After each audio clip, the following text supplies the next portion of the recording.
वर्ष के थे जब उन्होंने उनको फांसी लगी।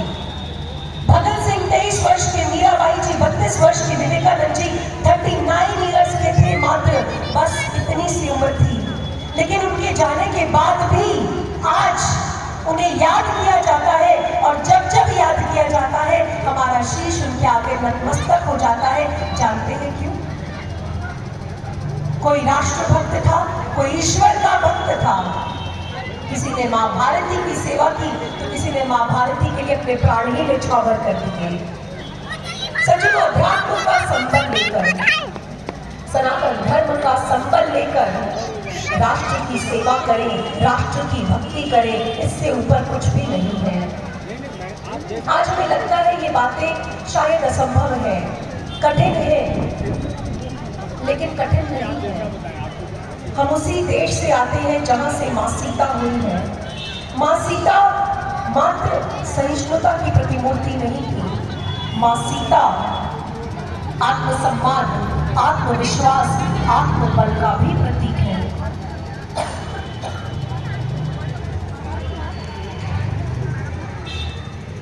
हम उस देश से आते हैं जहां वीरांगनाएं हुई हैं, झांसी की रानी लक्ष्मीबाई हुई है। हम उस देश से आते हैं जहां पर गांधी और मैत्रेयी हुई है।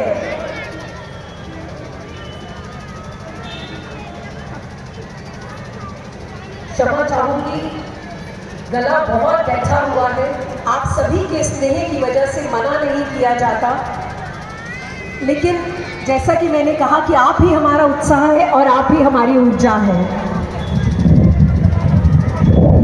हम बात कर रहे थे गार्गी की, मैत्रेयी की, लोपामुद्रा की। सज्जनों, मातृशक्ति में अदम्य साहस है, ताकत है।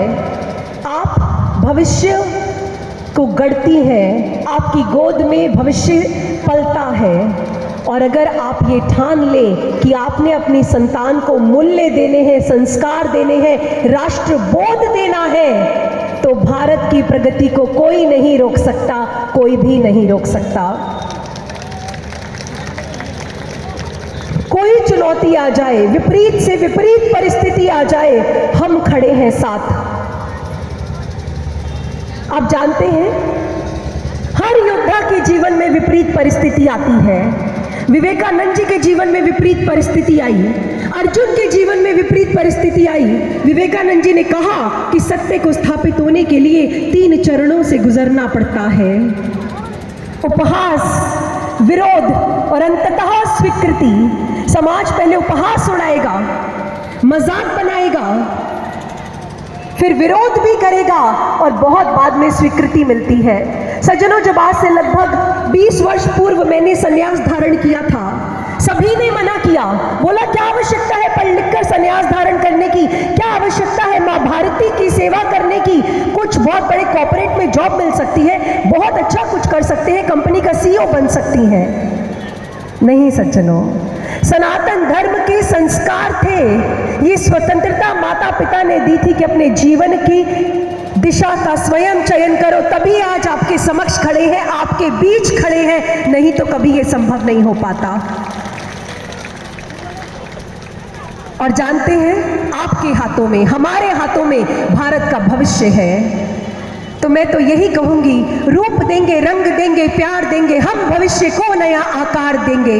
आज अर्जुन भीम का अवतार बन, प्रलय रूपी काल का श्रृंगार बन, हर जुल्म को रुद्र से हुंकार देंगे, रूप देंगे, रंग देंगे, प्यार देंगे, हम भविष्य को नया आकार देंगे। हम चले हैं सोई पीढ़ी को जगाने, हम चले हैं फौलाद का सीना युताने, इस धरा को नवयुग की बहार देंगे, रूप देंगे, रंग देंगे, प्यार देंगे, हम भविष्य को नया आकार देंगे। अगर आप हमारे साथ हैं तो हम भविष्य को नया आकार दे सकते हैं, भविष्य गढ़ सकते हैं। मुझे याद है स्वामी विवेकानंद जी के जीवन की वो घटना, जब वो विदेश में जा रहे थे, ट्रेन में ट्रैवल कर रहे थे, तो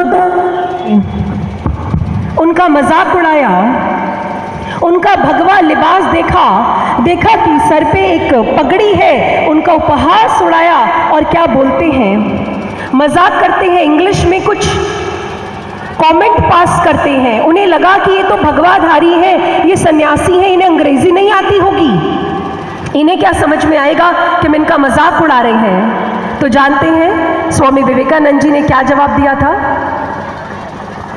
स्वामी विवेकानंद जी ने पूरे गर्व से कहा, oh brothers, I did not know that in your country tailor makes a gentleman, because in my country, in Bharat, character makes a gentleman, character makes a gentleman. तुम्हारे देश में दर्जी व्यक्तित्व का निर्माण करता होगा, लेकिन मेरे देश भारत में चरित्र व्यक्तित्व का निर्माण करता है, चरित्र व्यक्तित्व का निर्माण करता है। सज्जनों, ऐसा उत्कृष्ट चरित्र चाहिए। हमारा समाज एक समस्या से जूझ रहा है।